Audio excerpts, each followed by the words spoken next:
আপনি হয়তোবা চরিত্রহীন, কিন্তু আপনার মতন সব ট্রেনাররা চরিত্রহীন না। ধরেন দুনিয়ার সব সার্টিফিকেশন আপনি করে ফেলছেন, কিন্তু কোনো সার্টিফিকেটে আপনি কি এইটা শেখানো হয়েছে যে আপনার ক্যারেক্টারিস্টিক কেমন থাকা উচিত আপনার ক্লায়েন্টের সাথে। একজন বডি বিল্ডার কিংবা একজন ট্রেনার হিসাবে আপনার সবচেয়ে প্রথম কোন বৈশিষ্ট্য থাকা দরকার? চারিত্রিক বৈশিষ্ট্য। মানে ফিমেল দেখলে যে আপনি মোমের মতন গলে যাবেন, সব ক্ষেত্রে কিন্তু এটা প্রযোজ্য না।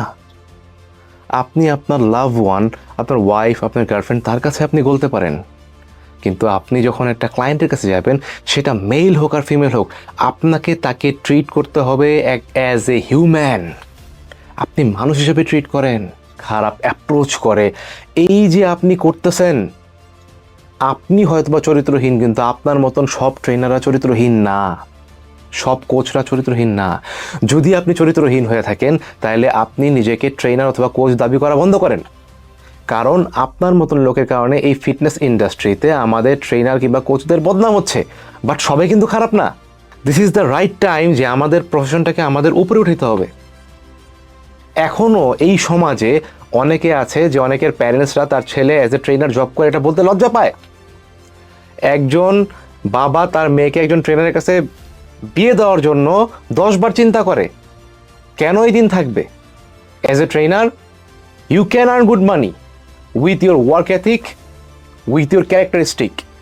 যদি আপনি আপনার ধরেন দুনিয়ার সব সার্টিফিকেশন আপনি করে ফেলছেন, সব সার্টিফিকেশন আপনি করে ফেলছেন, কিন্তু কোনো সার্টিফিকেটে আপনি কি এইটা শেখানো হয়েছে যে আপনার ক্যারেক্টারিস্টিক কেমন থাকা উচিত আপনার ক্লায়েন্টের সাথে, সেটা মেল হোক ফিমেল হোক, শিখায় নাই। সেইটা বা অ্যাজ এ হিউম্যান আপনাকে ডেভেলপ করতে হবে, ভিতর থেকে ট্রেনারটা আসতে হবে। তো আপনি যদি ভিতর থেকে না মানে বুঝতে পারেন, ভিতর থেকে আপনার না আসে যে আপনি একজন ট্রেনার, আপনি একজন টিচার, আপনি একজন কোচ, কারণ আপনি কাউকে কিছু শিখাচ্ছেন, যদি এই চিন্তা আপনার না আসে, আপনি একজন ভালো ট্রেনার হতে পারবেন না, আপনি একজন ভালো কোচ হতে পারবেন না। একজন ভালো কোচ হইতে হলে সবচেয়ে আগে আপনার যেই বৈশিষ্ট্য থাকা উচিত কিংবা থাকতে হবে, সেটা হচ্ছে আপনার characteristic. This is the number one certificate. এই সার্টিফিকেট আগে যার কাছে থাকবে, তার সব সার্টিফিকেটের ভ্যালু আছে। আর যদি আপনার এই সার্টিফিকেট না থাকে, তাহলে আপনার দুনিয়ার সকল ট্রেনারের সার্টিফিকেট জিরো। আপনার নাম শুনলে যাতে মানুষের, আপনার নামের আশপাশে যখন কোচ আর ট্রেনার লাগানো থাকবে, সেটা শুনলে যাতে মানুষের মনের ভিতরে রেসপেক্ট আসে আপনার জন্য, যেরকম একটা টিচারের প্রতি আসে, যেরকম একটা ডক্টরের প্রতি আসে। আপনি একজন ডক্টর একজন টিচারের থেকে কম না, আপনি একজন টিচার। নিজেকে ওই জায়গায় নিয়ে আসেন, নিজেকে ওই জায়গায় নিয়ে আসেন। নিজেরা নিজের লেভেল আপ না করতে পারলে আপনার লেভেল কেউ আপ করতে পারবে না। ধন্যবাদ।